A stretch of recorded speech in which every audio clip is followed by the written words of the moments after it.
औज़ुबिल्लाहि मिनश्शैतानिर्रजीम बिस्मिल्लाहिर्रहमानिर्रहीम अल्लाहुम्मा सल्लि अला मुहम्मद व अला आलि मुहम्मद। अस्सलाम वालेकुम। डायरेक्ट मेथड में बैड डेट्स का ट्रीटमेंट हम डिस्कस करने लगे हैं। लास्ट वीडियो में हमने इनडायरेक्ट मेथड में ट्रीटमेंट देखा था।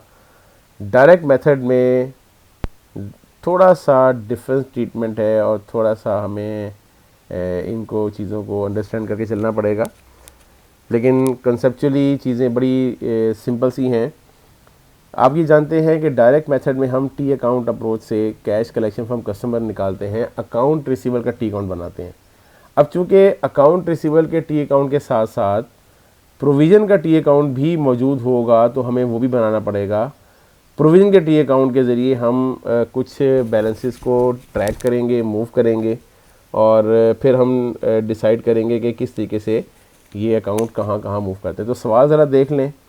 हमें सेल्स गिवन है, रिटर्न्स, डिस्काउंट्स वगैरह गिवन है, नेट सेल गिवन है, कॉस्ट ऑफ सेल्स, फिर उसके बाद एक्सपेंसेस में हमें बैड डेट एक्सपेंस भी गिवन है, एडवर्टाइजिंग एक्सपेंस वगैरह। बाकी चीज़ें इररेलेवेंट है। तो हमारे लिए जो रेलेवेंट इन्फॉर्मेशन है प्रॉफिट एंड लॉस से, वो ये जो मैंने हाईलाइट अमाउंट कर दिए ये वो है। दोनों के टी अकाउंट बनाते हुए सबसे पहले ये देखें, दोनों के ओपनिंग क्लोजिंग बैलेंसेस भी दिए गिवन है। अब यहाँ पे ओपनिंग हमें पहले दिया हुआ है, क्लोजिंग बाद में दिया हुआ है। तो 5000 हमें ओपनिंग बैलेंस दिया हुआ था, ये देखें 5000 प्लॉट कर दिया, और 6500 क्लोजिंग बैलेंस था, वो हमने प्लॉट कर दिया। उसके बाद प्रोविजन का ओपनिंग बैलेंस था 1000, ये हमने प्लॉट कर दिया 1000, और क्लोजिंग बैलेंस है 1250, ये हमने प्लॉट कर दिया। अब जो भी ट्रांजेक्शन प्रॉफिट एंड लॉस में हुई है, और अब मैंने आपको ट्रीटमेंट बताया था कि जो टी अकाउंट के अंदर इनपुट होता है वो प्रॉफिट लॉस से जाता है। तो देखिए जी, सेल्स हमने यहाँ पे ट्रांसफ़र कर दी 22000, ये देखिए 22000 दी हुई थी।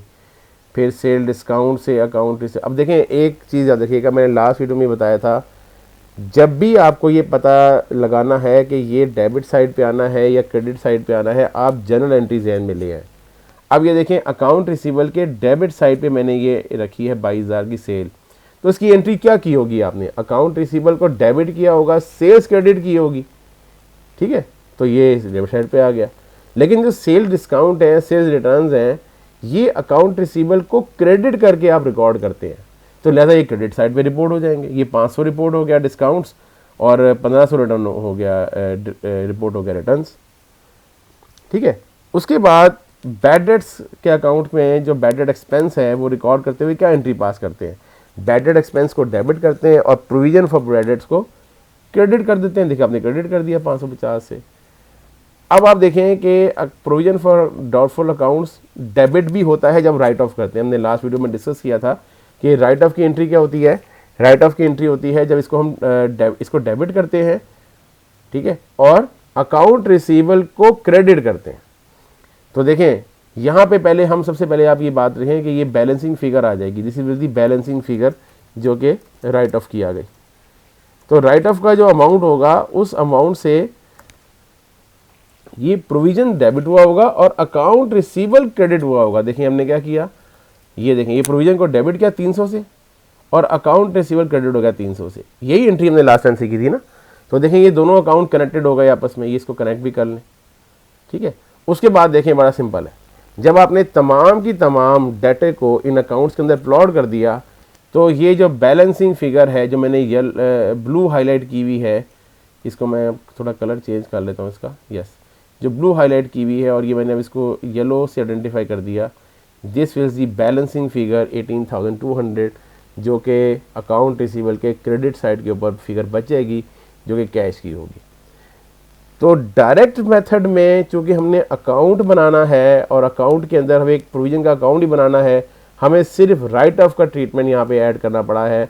बाकी ट्रीटमेंट हमने पिछले वीडियोस में देख लिए थे। तो अगर आप गौर करें तो ये नॉन कैश एक्सपेंस नहीं है, this is not a non cash expense, ठीक है। ये चीज़ मैं फिर बार बार रिपीट कर रहा हूँ कि bad debts is not a non cash expense, ठीक है। तो आई होप आपको ये समझ आ गया होगा। ये बड़ा सिंपल सा कॉन्सेप्ट है और इसमें इतनी कन्फ्यूजन नहीं होनी चाहिए इंशाल्लाह।